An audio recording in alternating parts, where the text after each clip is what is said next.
در دایره پیام پرزیدنت جمهوری تاجیکستان درباره سمت‌های اساسی سیاست داخلی و خارجی جمهوری، عاید شهر و تفسیر این حجت راهنما و در عمل تطبیق نمودن آن در دهات به نام میرعلی محمدعلی ناحیه واسع با اشتراک سابقه‌داران مهنت همایش معرفتی دایر کرده شد.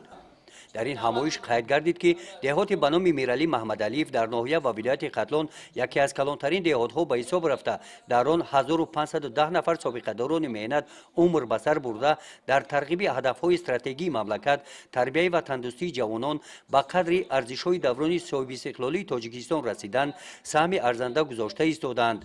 در برآمدها قید کرده شد که سابقه‌داران مهنت جهت اجرای دستور و سفارش‌های پرزیدنت جمهوری تاجیکستان محترم امامعلی رحمان در سمت کارهای آبادانی با استقبال جشن 35 سالگی استقلال دولتی در محل‌ها، در تعمیر ساختمان راه‌ها، انشاءهای خدمت‌رسانی اجتماعی، ساختمان صنفخانه‌های علاوگی نزد مؤسسه‌های تعلیمی دست کمک به نیازمندان و پیشگیری پاشخوری عائله‌های جوان، جلب جوانان به طرز حیات سالم، طریق بردن کارهای فهماندهی سهم ارزنده گذاشته است.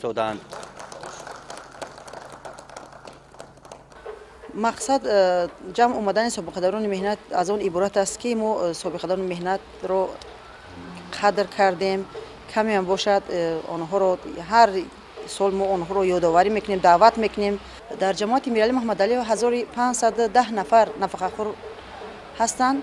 نو سابقه‌داران مهنت، نو وابسته به سابقه‌داران مهنت بودنشون، نو وابسته به یعنی پیر بودنشون، آنها در تمام کارهای آبادانی همه جماعت سهم خود را میگذارانند. البته سهم آنها در تربیت جوانان بی‌نظیر هستند که ما در همه محل ها یعنی جماعت ها میگذرونیم.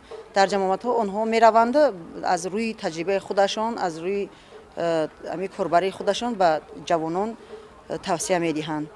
در این جماعت از نام مقامات اجرایی حاکمیت دولتی ناحیه واسع و شورای سابقه‌داران مهنت ناحیه با یک چند نفر سابقه‌داران که در تربیت و تندرستی جوانان و اشتراک در کارهای آبادانی سهم ارزشمند گذاشتند، سپاسنامه و تحفه‌های مالی تقدیم کرده شدند. در قسم فرهنگی چهارمینی داوطلبان دور ناحیوی آزمون جمهوری فروغ یوسف دانای کتاب است از ایجادیات ادیبان تاجیک شعرها قرائت نموده خاطر اشتراکچیان را باز هم بالیده گردانیدند. گزارش خواجه نظریف خدای نظر ظهوروف از ناحیه واسع برای برنامه اطلاعاتی نوید.